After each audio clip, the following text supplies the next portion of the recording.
Oi, pessoal, tudo bom? Mais uma tarde aqui do Poliglota 2021. E agora a palestra do Eric Fishuk sobre alfabetos cirílicos, línguas eslavas, túrquicas e persa. Eric aí que a gente já entrevistou nas últimas semanas, falando sobre línguas eslavas, toda a sua história. Eu estou aprendendo polonês há 2 anos, então me interessa. Eric, por favor. Muito obrigado, Juliano, vocês por terem vindo, a todo mundo que está organizando. Eu fico muito feliz de estar podendo vir aqui pela primeira vez, também convidado pela Clara Barros, que a gente conversa muito sobre tradução, ela me ajuda em várias coisas também, então eu sou grato, né, quanto a isso. E também ao Juliano, que encaminhou tudo, me mostrou como que funciona. E a minha intenção hoje aqui, né, é uma primeira vez, então já vou pedir desculpa se acabar correndo muito ou se tiver alguma coisa aí que fique um pouco fora, né, um pouco fora do que vocês são acostumados, né? Mas eu vou tentar, assim, no tempo disponível, tá explicando um pouco a respeito da pronúncia dos alfabetos cirílicos mais usados de várias línguas, que a gente conhece a respeito do russo, principalmente, né, o cirílico, que às vezes o pessoal fala, nossa, que alfabeto é esse? Mas ele tem muitas similaridades com o alfabeto grego, se alguém já estuda grego, ou se conhece um pouco de matemática, linguística, e também do próprio alfabeto latino, né, porque todos esses três vêm da mesma fonte, né, que é a própria escrita grega. Então a escrita grega originou o alfabeto latino de certa forma e originou também a escrita cirílica, né, as maiúsculas gregas da Idade Média. Então a minha intenção é estar em 50 minutos podendo, ou menos até, mostrar aqui para vocês. Preparei uns slides aqui para a gente poder, para eu poder explicar assim rapidamente. Eu vou já esquematizando. Eu vou usar como base, aliás, como muitos de vocês estão aprendendo ou sabem o russo, eu vou tentar fazer da seguinte forma, só explicando um pouco antes de começar, que eu vou usar o russo, principalmente como base, mas eu vou estar usando paralelamente ao russo o ucraniano e o bielorrusso, ou belarusso, né? A gente não diz mais bielorrusso, né? Diz belarusso. Estava conversando com o Juliano outro dia, e a gente vai fazer uma comparação desses alfabetos. Eu também pretendo que seja uma coisa mais expositiva, vocês possam depois tirar dúvidas, mas a minha intenção é estar mais mostrando assim, talvez depois indicando onde é possível aprender, né? Mas a minha intenção é estar mostrando mais as letras, indicando a pronúncia, os sons mesmos, daí a partir dessa base, né? O belarusso, o ucraniano e principalmente o russo, a gente vai passando das outras línguas. Eu vou falando um pouco a respeito do caráter dessas línguas, falando como funciona a fonética, né? Por que eles adotaram esse alfabeto, mas sobretudo para a gente, mais para a gente poder comparar mesmo, né? Daí eu acho que quem quiser aprender mais, mas para quem está aprendendo o russo, quem está aprendendo o cirílico, quem ainda tem algum problema, pode estar usando essa palestra como um refresco, pode estar aqui aproveitando a presença de um falante para poder tirar dúvidas, e aí a gente vai vendo as outras línguas também, por curiosidade. Juliano, agora aqui para compartilhar, me ajude, por favor. Aqui no meio tem share screen, é só isso. Share screen, correto. Aí eu posso compartilhar a tela que eu abri no computador, certo? Pode, é a primeira opção aí. Você vai botar algum arquivo com som, não? Não, não tem som. Então eu vou... É só isso beleza. mesmo, então, é só isso. Não, se fosse com som, eu Beleza. tinha que clicar no botãozinho aqui, mas não. Não, beleza. Eu vou usando a minha voz mesmo aqui para explicar algumas letras. Bora então? Vamos aqui. Vocês estão vendo, né? Sim, tá Correto? certo. Bem, vamos lá então. Essa é a minha palestra, né? Eu vou tentar explicar aqui no nosso tempo disponível os alfabetos cirílicos, né? Só uma observação aqui. Quando eu falo, vamos fazer primeiro, vamos ver algumas definições aqui. Como eu disse, não pretendo ensinar a fundo, né, esses idiomas, até por causa do tempo. Não vou explicar a fundo assim a pronúncia. Eu vou tentar associar as letras aos sons básicos da língua que a gente pode conhecer. Então, questão, por exemplo, de redução vocálica do russo, questão de palatização, eu não vou entrar muito a fundo. Então, aí seria o caso de aperfeiçoamento mesmo. E a questão da linguística histórica não vai ser uma análise diacrônica, vai ser uma análise sincrônica, ou seja, eu vou ensinar os alfabetos como a gente pode ler atualmente, ou pelo menos explicar um pouco como eles funcionam. Não vou fazer a história da evolução dos alfabetos.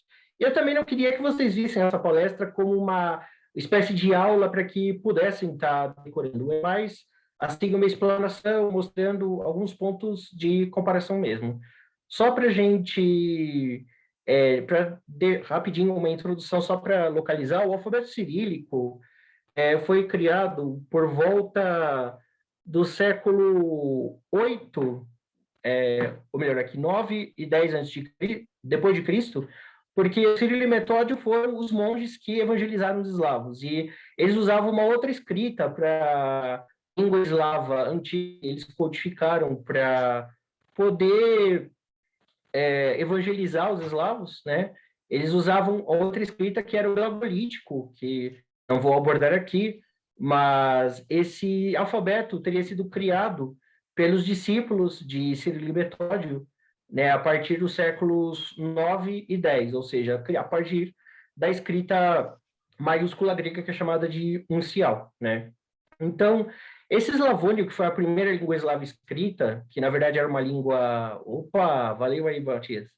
E é uma língua essencialmente escrita, era inicialmente escrita nesse alfabeto glagolítico, que teria sido inventado pelos santos Cirilo e Metódio, mas é bastante complicada.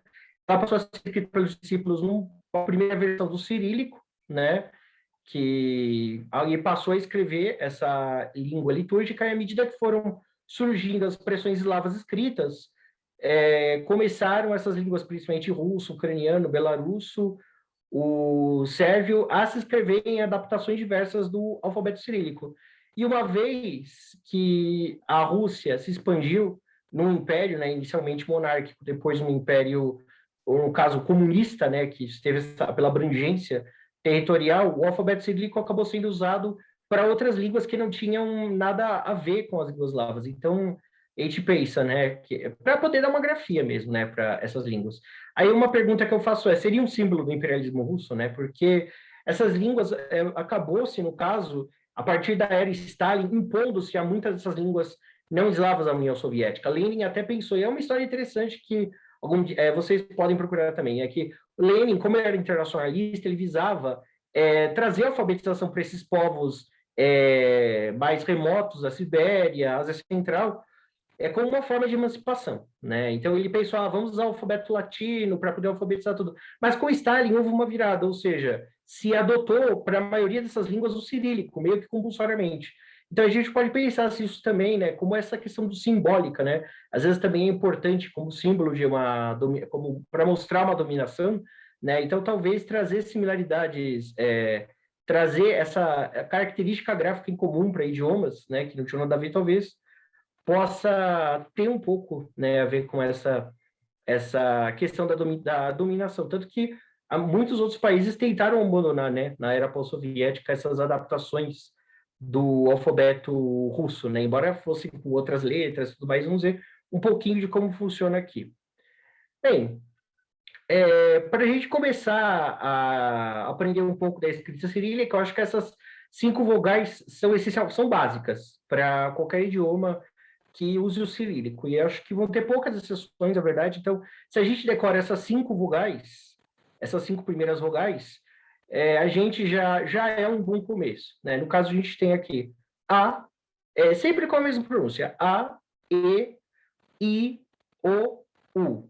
Ou seja, a gente tem o I ao contrário, que na verdade, o N ao contrário, que na verdade é o I, né? É pronunciado na maioria das línguas eslavas como I, e o Y, né, que na verdade é o U. A gente tem alguma relação com algumas letras gregas, mas não é tão evidente, né, nesse caso. Então a gente tem basicamente essas vogais, que são A, E, I, O, U. No russo tem uma pequena diferença, né, que quem está aprendendo às vezes acaba se confundindo. O russo, aliás, a maioria, na maioria das línguas eslavas que usa, né, existem letras específicas para ditongos crescentes, ou seja, Ya, Ye, Yo. Então, isso é uma coisa que às vezes confunde quem lê o cirílico, né? No caso do russo, a gente também vai ter que decorar essa primeira letra, né? Essa primeira vogal na verdade, significando Ye, enquanto outras línguas ela lida como E. Mas aí, no caso, a gente já pode adicionar, para quem está aprendendo russo, né? mais essas 5 vogais, que na sequência, a partir desse E ao contrário, seriam ia, e, io, iu. Então, veja essa diferença dessa terceira letra abaixo, né? Que é o Bzinho mais o I, né? Que, na verdade, é um I pronunciado um pouco mais atrás na garganta. Seria algo como E. E. Existe uma diferença entre o I, em que você ergue mesmo a língua, e tem o E, que você não ergue tanto, né? No caso, a gente tem o primeiro I ali, que é o I ao contrário, vai ser I mesmo, e tem o terceiro, e da outra coluna ali, o terceiro, que é o E. Ou seja, se a gente tentar primeiramente começar pelas vogais, né? A primeira linha, A. Um mais curto e suave e outro mais longo e forte. Não é a questão de duração, Matias, é a questão mesmo de você ter um som do I antes. Então, no caso, a gente tem na primeira linha um A, E. Não, ou melhor, no caso do russo seria A, E, I, O, U. Mas em outras línguas, esse IE a gente vai pronunciar como E. Então, na segunda linha, nós temos IA. No caso do russo, essa letra E, se pronunciar primeiro o segundo E ao contrário, esse pronunciar E mesmo. Na terceira, E. Depois o E com trema IO e U. Então, essas são as vogais básicas do russo. Na primeira linha, A, E, I, O, U.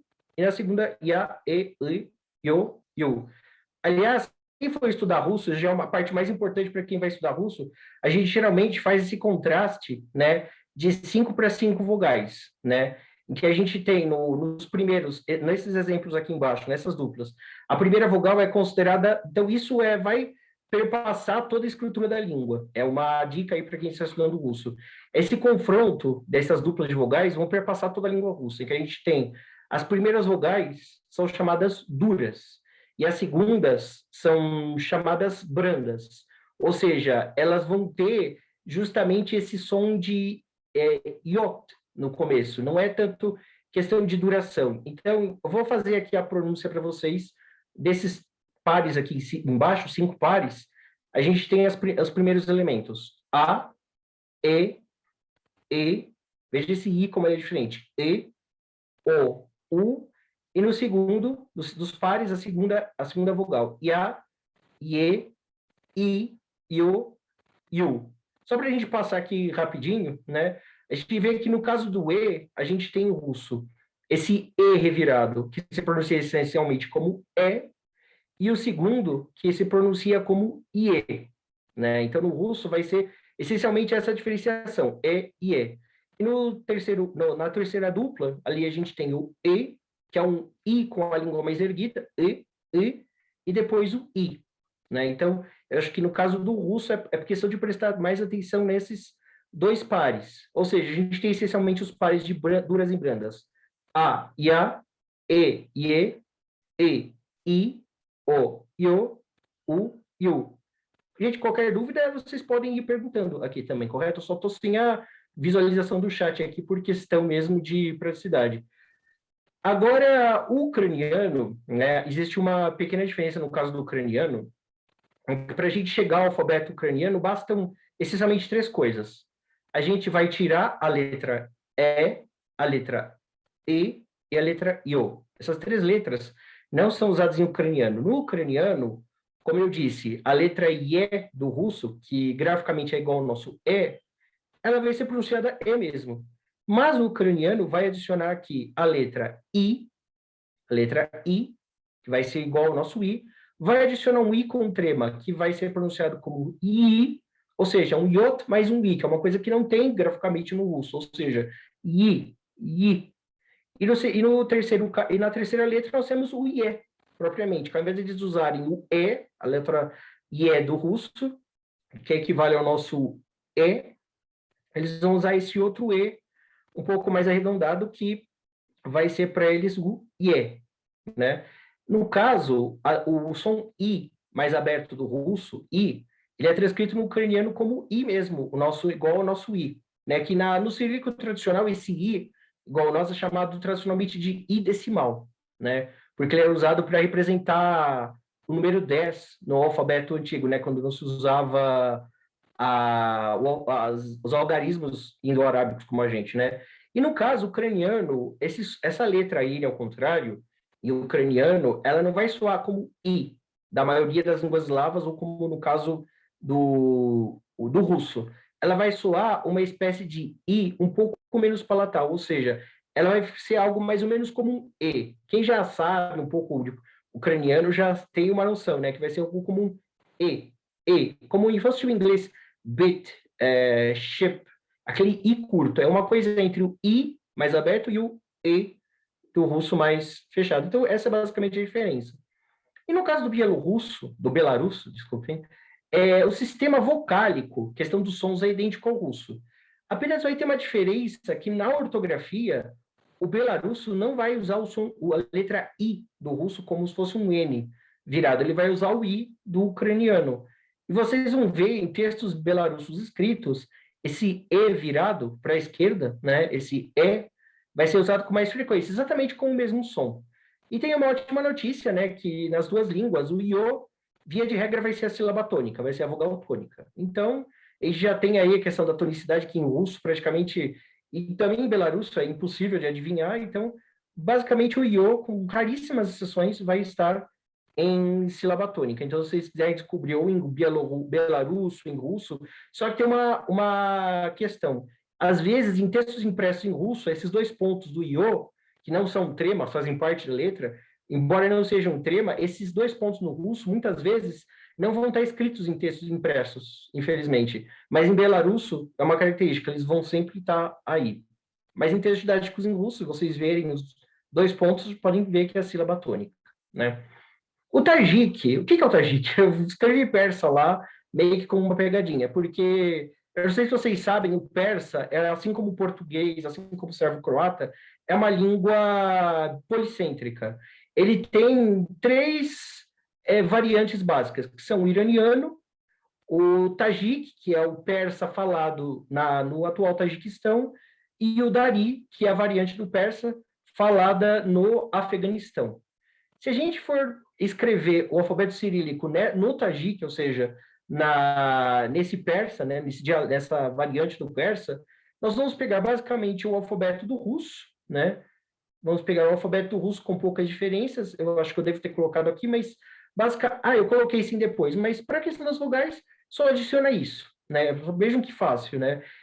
Por algumas razões gramaticais, por evolução de fonética, nós temos esse i com um macron, né? Essa linha em cima, ele vai só essencialmente como i, mas ele só vai aparecer no final quando esse i for tônico. Por exemplo, barodari, somoni, vai ser sempre com essa letra. Agora, quando for o i átono, por exemplo, barodari, roni, não vai ser esse i, vai ser o i do russo normal.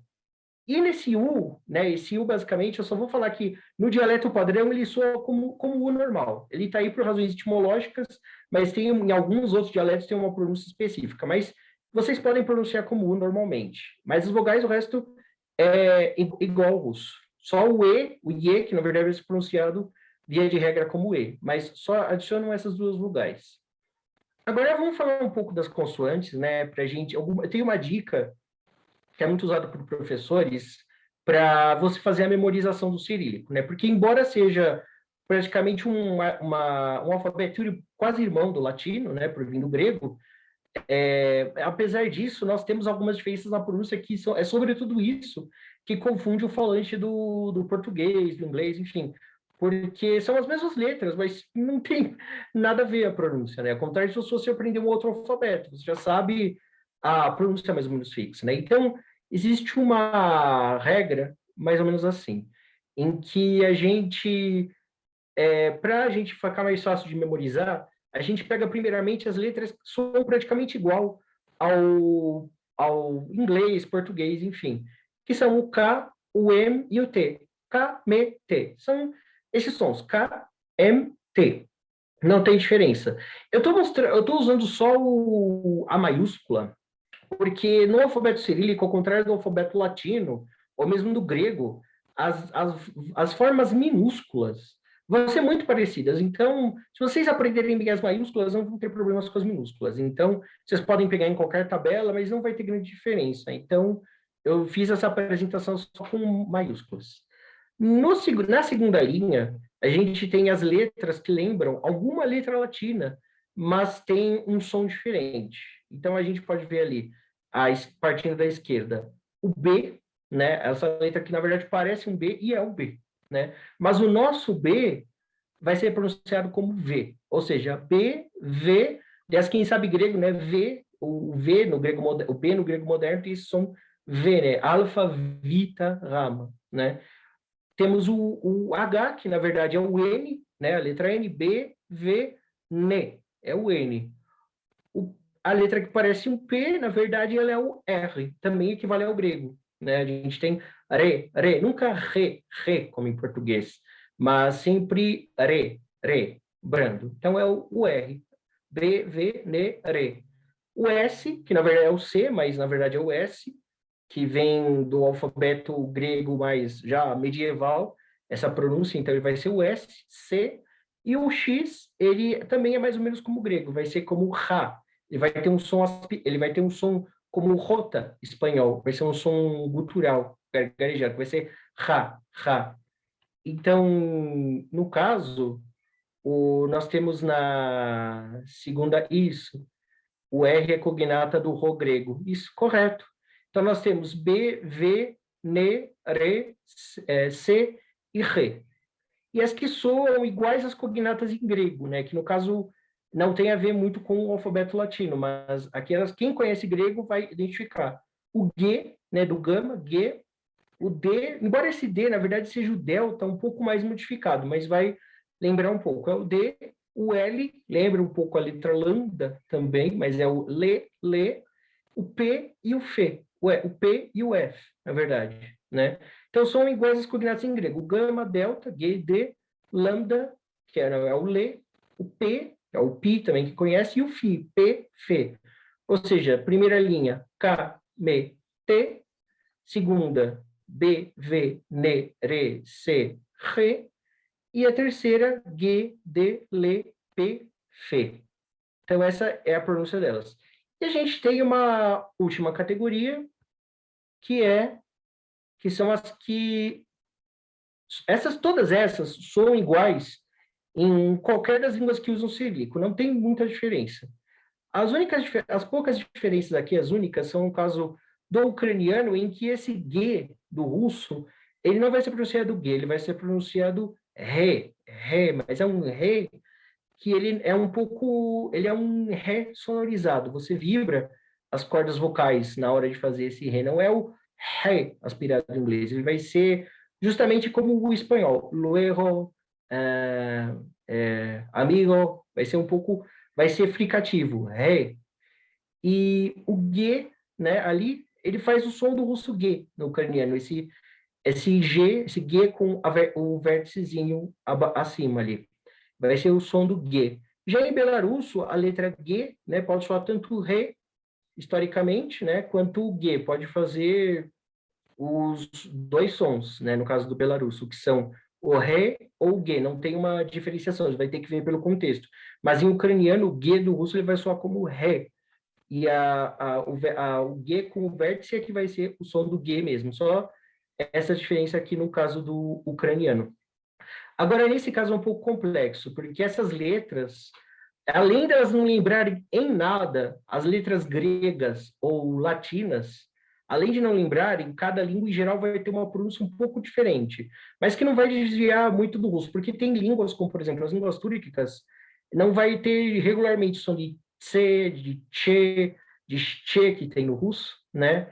Então a gente tem ali, a primeira letra, ali à esquerda, é o G. A gente pode meio que, assim, deixar meio claro que é o G. G, tipo de francês, je, enfim, é o G.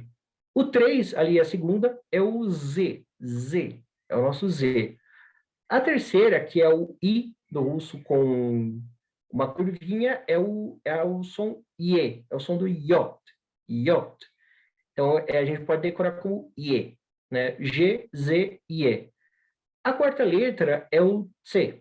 C, é o som TS, C, C. A que parece um 4 é o Che, basicamente Che. Existe uma variação de pronúncia quanto ao russo, ucraniano, sim, mas vamos decorar assim, vamos decorar simbolicamente como Che. A sexta, que parece um W quadrado, que lembra muito o Shin hebraico, para quem sabe hebraico, né? O Shin e o Sin, né? Vai ser o She, She.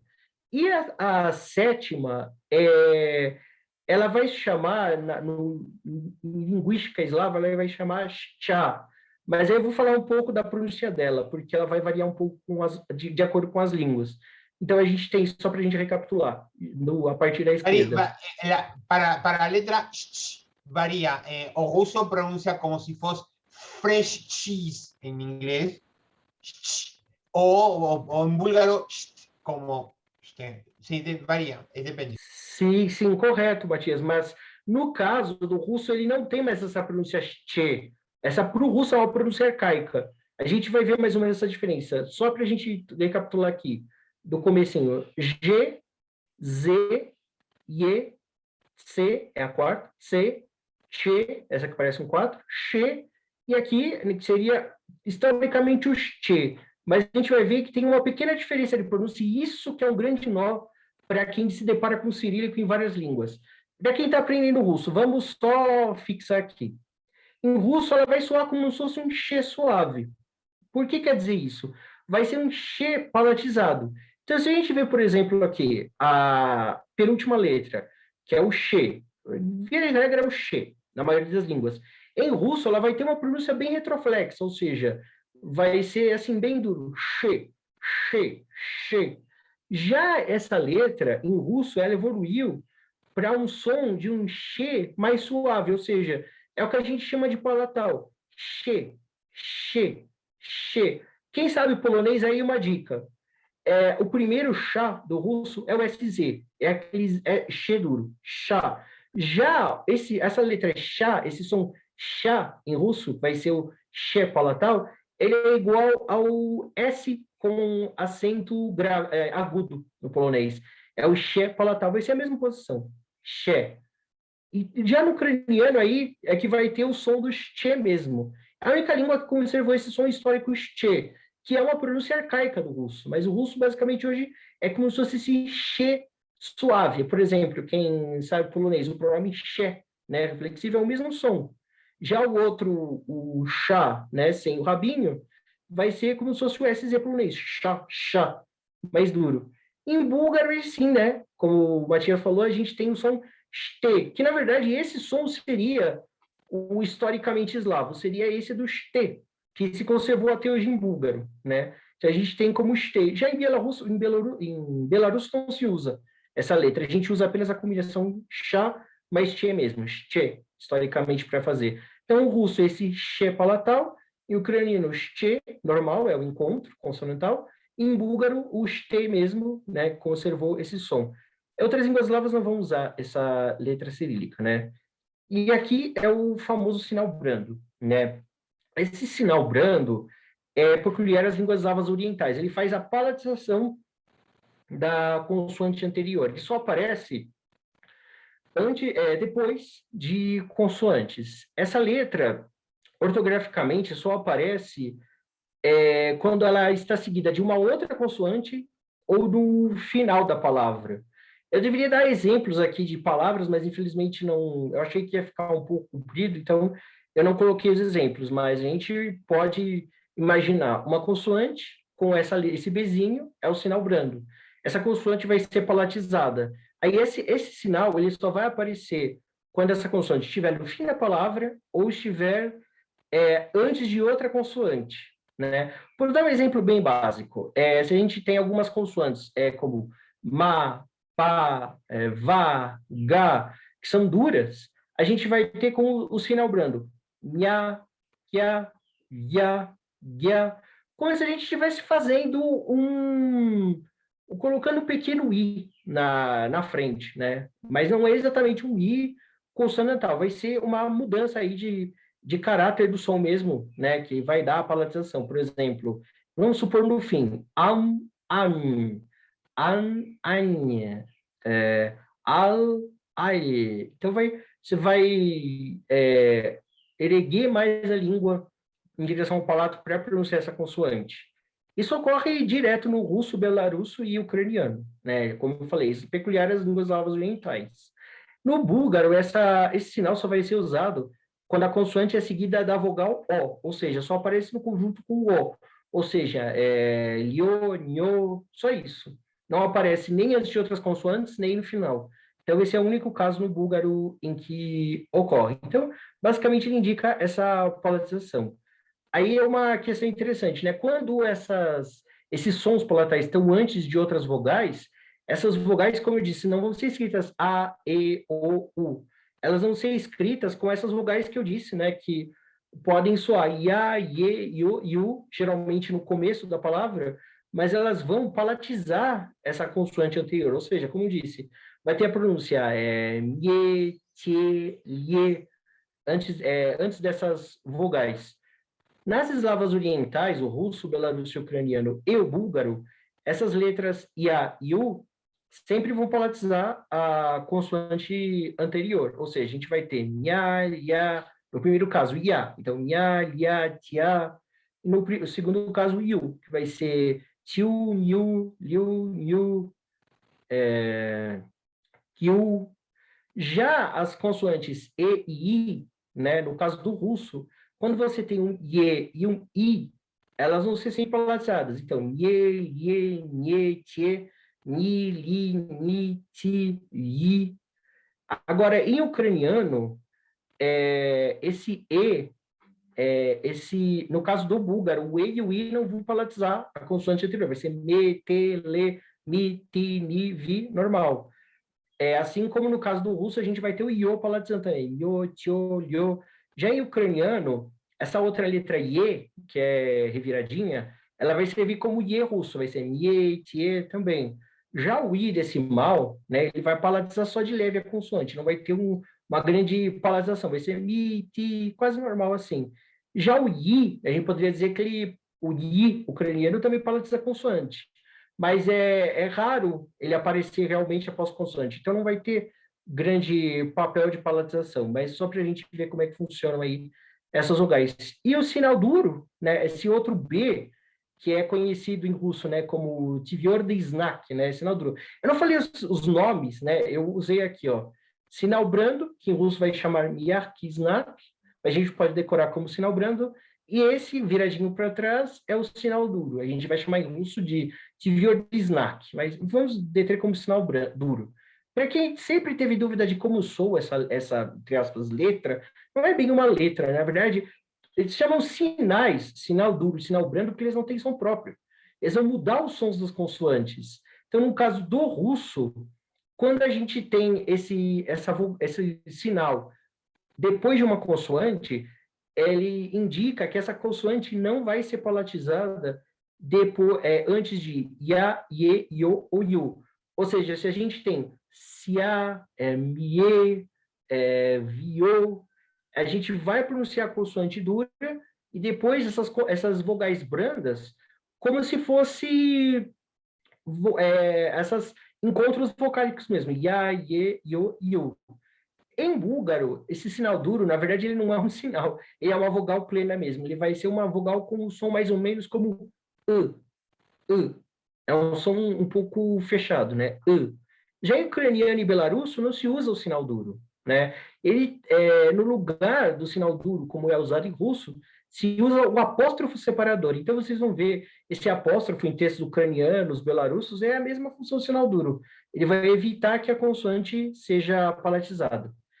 Então, só para a gente sintetizar aqui as diferenças em relação ao búlgaro, para quem tem curiosidade sobre essa língua, né?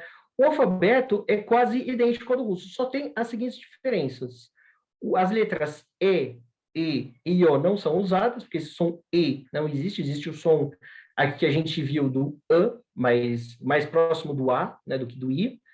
O E, a letra E em búlgaro, ela não vai soar IE, como no russo, ela vai soar sempre E. É outra diferença. O I não vai palatizar a consoante anterior, né? Vai sempre mi, ti, vi, li, ni. O miarkisnak, o sinal brando, só vai aparecer na combinação com o O, quando a gente quiser dizer, por exemplo, mia, miu, a gente vai usar, para fazer, por exemplo, mio, tio, mio, a gente vai usar o sinal brando mais o O. E a letra chá, né? No russo chá, no ucraniano chá, a letra vai soar como está, né? É como se fosse um chá, mas um T, né? Está. Agora, para o alfabeto sérvio, tentando aqui ser mais rapidinho, para fazer o alfabeto sérvio, a gente vai eliminar todas essas letras do russo. Olha quanto. Vai eliminar o IA, o E, o I, o IO, o IU, o IE, né, que chama I krato, que chama I curto em russo. Tem o chá, também vai ser eliminado, e os sinais brando e duro. A gente vai adicionar essas consoantes aqui. Eu vou falar mais ou menos o som aqui. A partir da esquerda, a gente tem o J, J, o Ye, Ye, o J, é como se fosse um Ye mesmo, né? Lhe, Lhe, a quarta, Nhe, Nhe, a quinta, Che, Che, e a sexta, a última, J, J. Então, explicando rapidinho, a letra, como se fosse o J, né? O Ye, ele equivale ao I curto, né? O Ye das outras línguas. Então, a gente tem ali Ya, Yu. A gente não vai ter essas letras únicas, como no russo, Ya, Yu. A gente vai ter sempre essa combinação, né? Ya, Yu. Na terceira linha, o Lhe e o Nhe são a fusão gráfica do L e do N com o sinal brando, ou seja, palatizados. Vão ser sempre pronunciados mais ou menos como o nosso LH e NH do português. Lhe, Nhe, Lhe e Nhe. E aquela letra ali é um acréscimo especial também da língua sérvia, né? A gente sabe que o croata usa o alfabeto latino, o sérvio usa o cirílico, né? Entre aspas, é uma diferença assim, grosseira. Grosseiramente, uma das diferenças é essa. No caso ali, a letra vai soar J. É como se ucraniano e belarusso a gente pronunciasse esse DJ junto. J, J, que isso não existe em russo, por razões etimológicas. Não é sempre um som D mais J. J, J, pronunciado junto. Já as consoantes palatais aqui, essas duas, né, que elas elas são muito parecidas entre si. Por isso, vejam, eu botei aqui as minúsculas para vocês terem uma noção. Veja só como é sutil a diferença entre essas duas letras. A primeira, né, que a gente tem uma barriguinha mais arredondada, a gente vai pronunciar como se fosse um D palatal, ou seja, se aqui essa última letra a gente pronunciou D mais duro, a segunda ali, a primeira, vai ser pronunciada D. D é mais ou menos como se fosse o D na pronúncia brasileira mais comum de rede, rede, adição. Vai ser assim, um D palatal. Já a segunda, que ela já não tem a última curvinha, vai ser o Tchê palatal. Vai ser o Tchê, Tchê, como se fosse o nosso T de parte. Parte, tia, teatro. Vai ser assim, não vai ser Tchê e Djê puros, vai ser Tchê e Djê mais palatizado. E aqui a gente vê que nas minúsculas eles são bem distinguíveis. Vejam que o Djê, ele vai para baixo. Já o Tchê, não, parece um H com o risco. Para quem tinha uma curiosidade aqui, eu vejo que o nome do tenista Novak Djokovic, ele tem as duas palatais. Aqui na primeira a grafia mais comum, a segunda, que seria em latino, né? São as duas letras que são usadas para as duas palatais, né? Djokovic. Vejam que cirílico são exatamente essas letras. Djokovic. Então, são essas palatais. Usando aqui a questão fonológica. Já o macedônio, que quem tinha curiosidade também, que é uma língua muito aparentada, na verdade é quase igual. Qual é a forma macedônica? Então, o macedônio, que é uma língua irmã do búlgaro, é o mesmo alfabeto do sérvio. Veja que às vezes só querem mudar algumas letras para dizer que são mais diferentes, né? Então, no caso do macedônio, a gente vai usar, no lugar da letra tché do sérvio, a gente vai usar o G com acento agudo, vai ser a pronúncia tché. O outro é o G, na verdade, o G. A gente vai ter o G no começo. Na segunda, a gente tem, ao invés de eles usarem aquele tché, que parece um T com uma barriguinha, vai ser um K com acento agudo, mas a mesma pronúncia, ou seja, tché. Então, a primeira é J, tché, e eles vão adicionar esse S. O que é um S, né? Na verdade, ele representa o Z, é como se fosse numa emissão só. Isso, J, tché e Z. O Z não é palatal, ele vai ser ucraniano e belarusso, às vezes esse DZ vai ser pronunciado Z junto, assim, Z, não Z. Então, esse S, ele é como se fosse Z, assim, numa vez só. Então, o primeiro, J, Tchê e Z. Só isso. O resto é igual o alfabeto sérvio. Vou continuar aqui. O Tajik o tajik que eu falei do persa, vão ter essas diferenças consonantais. A gente vai tirar a letra chá, vai tirar o i, vai tirar o sinal brando, e a gente vai acrescentar, essencialmente, no alfabeto do tajik, a variante do persa, um ge com risco, e a gente vai usar o k, o ra e o tche com rabinhos. Mas como eles pronunciam? Esse ge com risco, ele vai soar como se fosse o ré francês. Quem sabe árabe é o som do rei, né? É ra, não é ra surdo, como no espanhol ou como no russo. Vai ser ra. Vai ser sonoro, como o R em francês, ra. O K com o rabinho vai ser como qaf, vai ser um que vindo da garganta. Qa. Vai ser o mesmo som do qaf árabe, para quem sabe aí, qaf, o árabe. O Ra do russo com o risquinho, com o rabinho, vai ser o Ra aspirado em inglês. Ha, que é um som que não existe em russo, né? Ha.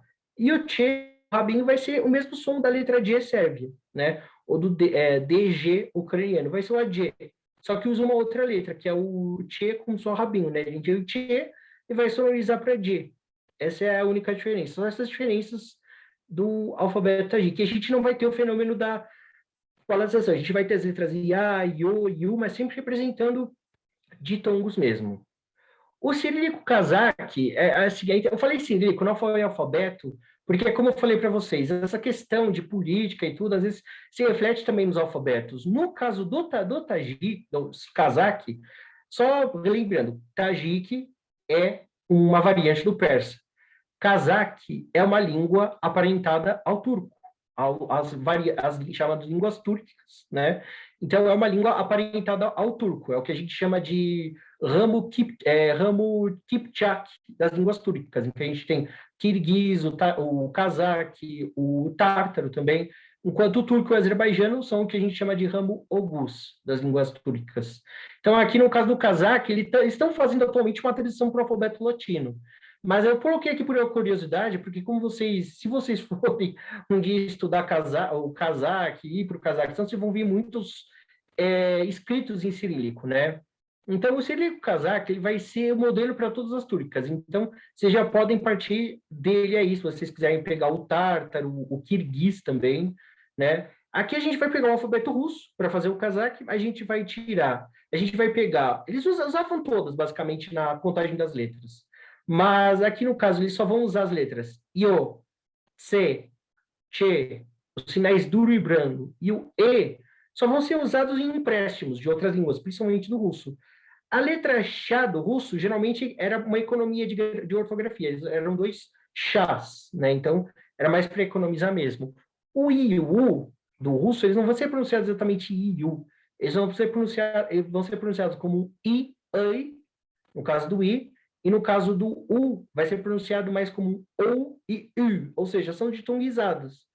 Para a gente fazer o I e o U do russo, a gente vai usar ali ó, o I decimal, que é como o nosso I, e como se fosse um Y nosso, mas com risco ali, equivalem ao I e U do russo. Vai ser o mesmo som, I e U. E as letras ali embaixo, Ra e Ka, como no tajik, vai ser o Ra, né, gutural, e o Ka também, que é uvular, Ka. Então são esses. Eles vão adicionar essas vogais aí, que são o E, como no inglês, né? Het, E, como no francês, je, ou alemão, E, e ali o Y, que na verdade vai ser a pronúncia U. A gente tem que diferenciar aqui, ó, o U, que é como se fosse um Y mais virado para a esquerda, e o U, que é como se fosse o nosso Y mesmo. E eles vão ter essas consoantes adicionais, que são o nhé, né, o N com a perninha vai ser nhé, em inglês, como se fosse som volar, nhé, e o H aspirado, né, que vai ser ré, vai ser aquele ali, como se fosse o nosso U minúsculo, né, ré. Vou tentar ser rápido aqui, já são 5 para as 4, então, só para a gente terminar aqui. O tártaro, a única diferença do kazakh é que ele vai ter esse G com perninha, que vai ser o G palatal, o Tche, ele vai soar como um Che do russo, os sinais brando e duro vão influenciar na pronúncia das consoantes, não é uma questão de brando ou duro, mas é uma questão mesmo de história da língua, vai ser uma influência. O I e o U vão ser usados como no russo, e no tártaro, o G e o Q do russo podem fazer o som do Ra e do Ka, dependendo da pronúncia. Vai soar G, Q ou Ra e Ka. E aqui, para a gente terminar, né, o kirguiz, para quem tem curiosidade também, se a gente pegar como base o tártaro, a letra tche vai soar como no russo, não é como no tártaro que vai soar como che, vai soar como tche, Eric, tche mesmo. é que a gente Certo, ainda tem um podemos... tempo para as perguntas, né? Posso Beleza. ainda dar mais uns 10 minutos aqui tranquilamente, só para te avisar. Beleza. Esse aqui eu já estou terminando mesmo. No alfabeto kirguiz, a gente não tem o E e o G do tártaro, E e o G, e a gente também só usa os sinais brando e duro em empréstimos. Então, essa é a diferença em relação ao tártaro. É como no russo, tche, a vogal E e G não se usam, e aqui temos os sinais brando e duro que também só se usam em empréstimos. Então, esse foi um panorama, né, das línguas, dos alfabetos cirílicos, ficou bastante confuso, mas só para ter uma coisa expositiva mesmo, né, para chegar à conclusão de como que são adaptados, às vezes, aos sons da língua, né, o cirílico, que originalmente veio para línguas eslavas, né, orientais, no caso, também escreve o búlgaro, que é uma língua eslava meridional, mas que foi adaptado de diversas formas para os alfabetos, para outras línguas, né, como uma iniciativa a partir da União Soviética, essencialmente Rússia, né, de tentar escrever as outras línguas e difundir a alfabetização. Então, se vocês quiserem depois tirar dúvidas, tem meu e-mail, as minhas mídias, fiquem à vontade. Então, ficou um pouco confuso. Então, esse é um panorama apenas para vocês terem uma noção das diferenças. Qualquer coisa, estamos aí para dúvidas depois e agora também. Muito obrigado. Valeu, Eric. Obrigado aí pela apresentação. Vou Vamos tirar ver aqui o share. aqui as próximas perguntas aqui que o pessoal pode fazer agora, né? Quem quiser pegar o microfone aí e falar alguma coisa, então levantar a mão aí. Eu quero fazer uma pergunta, Juliano. Sim, por favor. Olá, Alessandro. Eu sou Alessandro, do Tocantins, estou bem de longe, mas graças a essa modalidade aí a gente pôde participar da conferência, é a minha primeira vez. Parabéns pelo evento, muito bem organizado, muito interessante, muita coisa diferente. E parabéns pela palestra também, Eric. Eu tenho uma dúvida. Quando a gente gosta muito de línguas, a gente não tem limite, né? Uma coisa que a gente não conhece é limite. Aí você aprende uma língua, aprende 2, 3, 4 e você quer aprender todas. E uma coisa que eu estou tentando fazer, assim como o conselho de muita gente que fala de vários poliglotas, é aprender línguas de troncos diferentes, que isso ajuda muito a gente a expandir depois para outras línguas que você tem vontade. E como você, pelo que eu entendi, é especialista em línguas eslavas, eu queria um conselho, na verdade, aqui. Pelo que eu entendi, o alfabeto o cirílico russo, ele tem mais sons que os outros e alguns foram adaptados a partir dele. Então, na sua experiência, você sugeriria que, se eu começasse uma língua eslava hoje, estudar uma língua eslava, eu começasse pelo russo, ou você acha que por outra língua seria uma via melhor para eu expandir depois e aprender outras? Obrigado. Obrigado você, Alessandro, pela pergunta. Todo mundo me fala isso. Então, como eu tive por muitos anos o canal no YouTube, tenho ainda o blog, né? Todo mundo me pergunta, né? Porque a minha formação é em russo, né? De fato, as outras línguas eslavas eu fui aprendendo por curiosidade, fui lendo, fui pesquisando na internet, né? Quase sempre sim, professor, só o russo mesmo que eu fiz, não só o aprofundamento, mas o curso formal, de fato. Então, todas as outras são ainda basicamente amadorismo, mas é algo que é sempre bom, assim, estar acrescentando.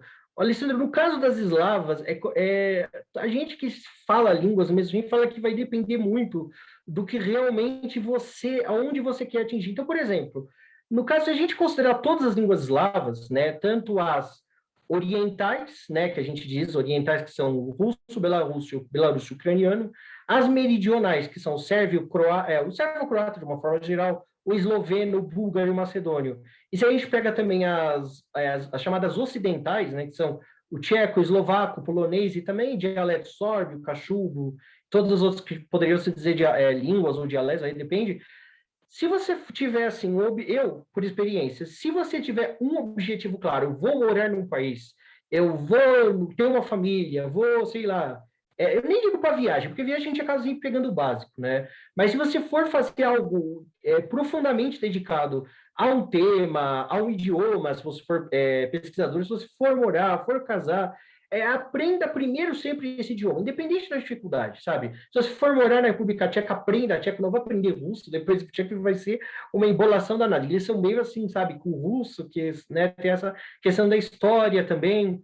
O búlgaro também, então, recomendo que você, se você for fazer alguma coisa específica, de jogar direto nesse idioma. Agora, se você for poliglota mesmo, você não tiver um compromisso muito, assim, estrito com uma ou outra língua, eu recomendaria, aprenda o russo.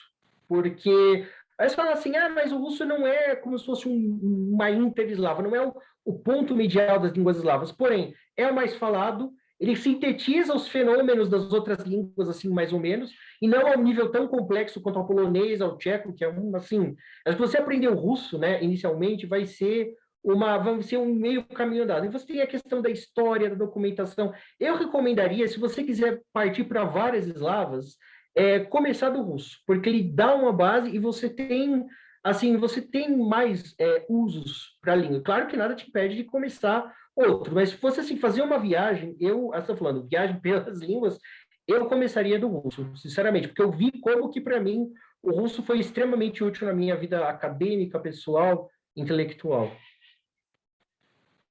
Você foi bem na resposta específica da minha pergunta. Obrigado, Eric. Parabéns. Matias, obrigado. tem uma pergunta.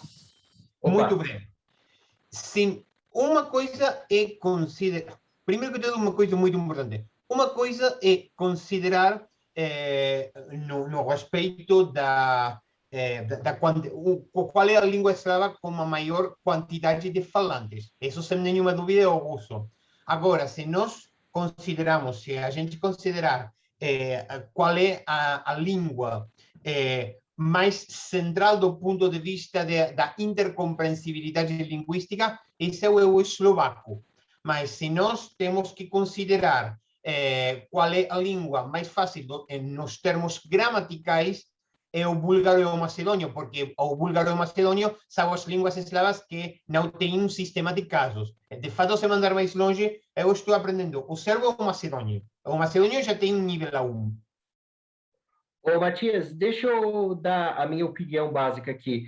Eu sou muito assim, como eu vim a formação da história, eu sou um pouco avesso a essas questões mais abstratas. Eu estou falando que você foi abstrato, não é isso, mas assim, sempre como historiador eu vejo muito a questão de uso, questão de história mesmo, né? Eu acho que tudo isso, como as coisas ocorrem, tudo é sempre muito importante. Eu não digo que você não deve aprender essas línguas, né, essencialmente, né? De fato, eu acho que você está certíssimo. Eu realmente não conheço muito o eslovaco a fundo, porque ele geralmente é aparentado ao tcheco, porém, então me corrija se eu estiver errado, eu estudei tcheco por um tempo, você vai ver muitas palavras alemãs, você vai ver palavras de muitas outras origens. Talvez o eslovaco não tenha tanto isso, também posso estar enganado. Agora, se você for estudar um pouco de história das línguas a fundo, você vai ver também no búlgaro muita influência grega, turca, né, que talvez pode não compor na questão do vocabulário uma espécie de, no caso do búlgaro, né, você pode ter um vocabulário que não seja necessariamente comum, né, com outros idiomas. Então, é como eu digo, né, essas questões de meio, questões assim mais abstratas, eu sempre acho às vezes um pouco difícil pela questão mesmo de uso, de história. Eu acho que são questões bastante complexas. É isso mesmo que você falou. O búlgaro e o macedônio são mais fáceis, mas a gente vê o macedônio, ele é mais puxado para o sérvio, né? E o búlgaro a gente vai ver muita influência do grego, do turco. Tudo que vocês for verem estruturalmente as línguas, o albanês, o grego, o romeno e o búlgaro, embora eles sejam assim de ramos totalmente diferentes, eles vão ter muitas coisas. O vocabulário no búlgaro e no macedônio não são puramente eslavos. É certo isso. Sim, mais perguntas aí, pessoal? E daqui a pouco a gente tem, mas eu adorei falar com vocês, essa oportunidade, compartilhar. Foi uma coisa meio assim, sabe, assim, foi jogando, mas para deixar aqui aberto o contato, possibilidade de falar. Então, quem quiser continuar aí enchendo o saco nas vezes, quem tirar dúvidas, sugestões, fique à vontade, viu? Foi um prazer. Se tiver mais perguntas aí no vamos nosso ver, tempo. ainda tem mais alguma pergunta aí? É o seguinte, Eric, essas explicações que você deu são mais interessantes para as pessoas que já estudaram alguma língua eslava, né? Porque uma pessoa totalmente aleatória, assim, poderia não achar tão interessante conhecer essas... Ou você acha que isso também pode atiçar para uma pessoa aprender uma língua eslava? Eu acho que é uma questão essencialmente informativa, né, de você fazer uma comparação rápida, né, ver como que existem coisas que a gente jamais imagina, línguas aparentadas ao turco, escrevendo em cirílico. Isso, Juliana, que eu não falei aqui, não pegamos exemplos de outras línguas nada a ver que também usam, como o mongol, como o tchetcheno, que eu também estou estudando, é uma língua lá do Cáucaso, ele tem a família própria, mas é uma coisa totalmente assim, eles esgarçam, assim, não querendo valorar, mas esgarçam completamente o cirílico russo. E tem o azerbaijano, que também ele deixou o alfabeto cirílico em 91, que é um pouco parecido com o cazaque, então, sabe, são vários exemplos, é um chamado, né, é uma pequena amostra dessa comparação, dessa diversidade, e é um chamado aí para quem quiser aprender, aí tem um grande campo de curiosidades pela frente, né? O cirílico E não é só o russo, como né? é que O você cirílico não é só o aprendeu russo. essas pronúncias de todas essas letras? Foi com professores de cada uma das línguas ou você foi estudar especificamente como é que se pronunciava em cada uma delas? Como é que E, você Juliano, chegou em todos esses detalhes aí? quem dera eu tivesse professor de todas essas línguas, né? Eu acho que eu tenho muito esse espírito investigativo, de ir atrás, aprender questão de pronúncia, mas por meios de explicações técnicas e tudo mais, mas nesse caso aqui eu fiz algumas pesquisas, eu confesso que eu fiz, mas eu tenho essa base, esse básico, assim, do túrquico, das eslavas, que às vezes eu aprendo, assim, aleatoriamente, pego uma hora, vou estudar um pouco desse tema, depois pego outro, é uma questão de curiosidade, mas aqui especificamente eu fui um pouco atrás para fazer essa sintetização, mas nada que pudesse assim dificultar muito, porque essa questão da pronúncia, tanto do eslavo de uma forma geral, quanto das línguas túrquicas, eu tenho do persa também, que eu cheguei a estudar um pouco do persa iraniano mesmo, como autodidata, tenho assim um conhecimento, mas que é por curiosidade mesmo, a gente vai para um lado, vai para o outro, a gente nunca cansa, é curiosidade, Você curiosidade falou que pura o mesmo. russo é a língua mais interessante por vários motivos, né? Mas qual é a língua eslava mais difícil? Acho que você deve saber, né, Juliana? Você estuda o polonês. É o polonês? Olha, eu acho, ó, numa visão assim bem rasteira, eu acho que o tcheco e o polonês são mais complicados, assim, é complicado no sentido de você ter várias, assim, por exemplo, o russo tem uma regra, já é difícil. O tcheco e o polonês vão subdividir em várias. E ainda por cima, eles escrevem adaptações ao alfabeto latino que a gente precisa acostumar. Acho que o tcheco e o sérvio têm alfabetos latinos razoáveis, mas o polonês ele tem um sistema totalmente próprio. Você aprende a pronúncia, a ortografia do polonês, você não usa para mais nenhuma língua. Então é uma coisa que vai ficar naquilo, só exige decorar. Eu estou te assustando, tá? Mas é para você mesmo ir para frente e com tudo, que eu acho o polonês lindo. Não, Este é. polska nie Vamos jest gniewna, continuar. kiedy my żyjemy, né? Como é? Pode Continue repetir aí? sim. Vamos continuar estudando, continue estudando. O polonês, no caso, é muita complicação gramatical, Sim, eu mas vou acho que continuar. é Mas só o que foi que isso. você falou aí em polonês? Pode. Jeszcze Polska nie zdjęła, kiedy my żyjemy. A Polônia, acho que é algo como a Polônia ainda não pereceu enquanto estivermos vivos. É o começo do hino, né? Eu vou mostrar uma coisa para vocês, só um minutinho aí. Opa.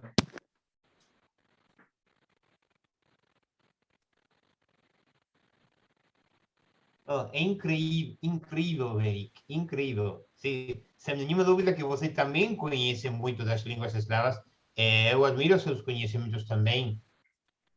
A gente vai buscando sempre por curiosidade. Infelizmente, né? Fica às vezes um pouco superficial, mas é só um estímulo para a gente ir aprofundando mesmo. Eu também tenho muito que aprender. É Eu verdade. Aqui queria para até mostrar treinar, né? aqui, para terminar, porque o tempo já está passando, é que a minha professora de polonês mandou esse cartão postal aqui da Polônia. Krościenko.